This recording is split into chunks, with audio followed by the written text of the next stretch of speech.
BHS Jana Reddy గారిని, అలాగే అవుటి శైలజ గారిని,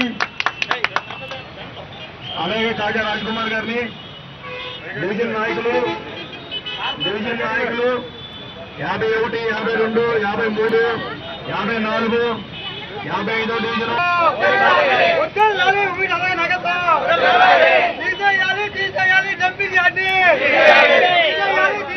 డివిజన్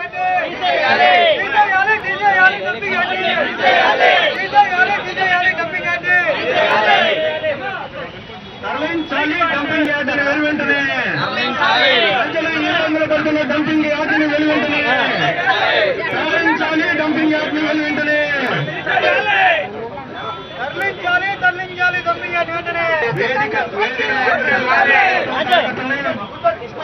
దయచేసి కార్యకర్తలందరూ వేదిక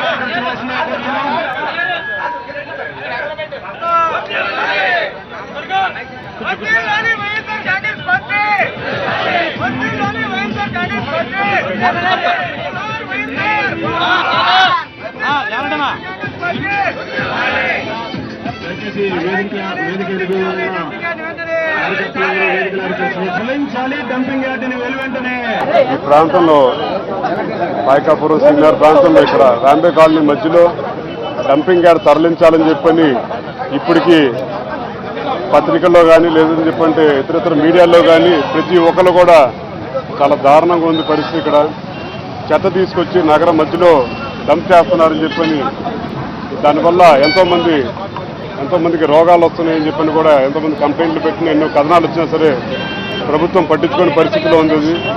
వాళ్ళ వైఎస్ఆర్ కాంగ్రెస్ పార్టీ 7వ ఆవిర్భావ దినోత్సవంగా ఈ కార్యక్రమం ప్రజల సమస్య మీద పోరాడదామని చెప్పని ఈ ప్రాంతంలో ఇంచుమించు 1,00,000 మంది దాకా ఉంటారు.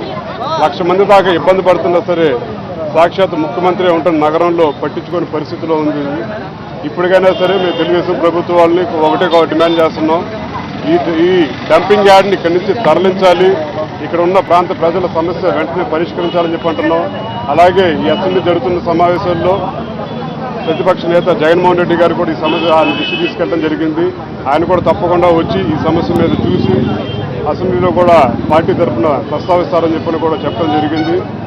వైఎస్ఆర్ కాంగ్రెస్ పార్టీ ఈ డంపింగ్ యార్డ్ తరలించేదాకా కూడా కేవలం ఇవాళ కార్యక్రమం కాదు, రానున్న రోజుల్లో తరలించకపోతే ఇంకా కార్యక్రమాలు ప్రజా వ్యతిరేక ఏ ప్రభుత్వం అయితే చేస్తుందో ప్రభుత్వ వ్యతిరేకంగా మేము చేసుకుంటున్న కార్యక్రమం పోరాడుతూ తీసుకుని వెళ్తాం. ఏమండి ఈ ప్రాంతంలో మేము దీక్ష చేపడతానికి ముఖ్య కారణం ఏంటంటే ఎన్నికల ముందు చంద్రబాబు ఇక్కడే కూర్చుని ఇక్కడే పబ్లిక్ మీటింగ్ పెట్టి ఎన్నికల ముందు నన్ను ముఖ్యమంత్రిని చేస్తే ఇక్కడ డంపింగ్ యార్డ్ని తరలిస్తా అని చెప్పని హామీ ఇచ్చారు. హామీ ఇచ్చింది ప్రజలు నమ్మారు, డంపింగ్ యార్డ్ తరలిస్తారని చెప్పని. ఇంచుమించు 3 సంవత్సరాలు అవుతున్నా సరే వాళ్ళ దాకా దాని ప్రస్తావన ఎత్తేది ఊసేలేదు. అది ఇప్పుడు వెళ్ళినా సరే కళ్ళ ముందు కనిపిస్తూ ఉంటుంది. డంపింగ్ మొత్తం అంతా నగరం మధ్యలోనే చేస్తూ ఉన్నారు. అదే మళ్ళీ ఏ డంపింగ్ అయితే చేస్తున్నారో అక్కడే ఇల్లు కూడా కట్టిస్తున్నారు.